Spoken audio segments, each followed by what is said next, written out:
ધોરાજી નગરપાલિકાની જનતાની સુખાકારી માટે આજે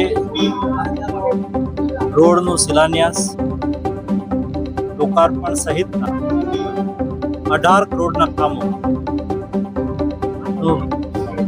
લોકાર્પણ અને શિલાન્યાસ કરવામાં આવ્યું છે। એક 20 લાખના ખર્ચે ધોરાજી જનતાની સુવિધા માટે એક એમ્બ્યુલન્સ વાનનું પણ લોકાર્પણ કરવામાં આવ્યું છે।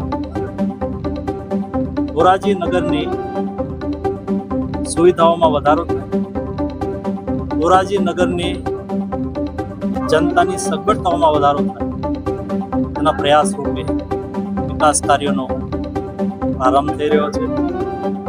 ભવિષ્યની અંદર પણ જનતાની સુવિધાને ધ્યાનમાં રાખીને વિકાસ કાર્યો ચાલુ રહેશે।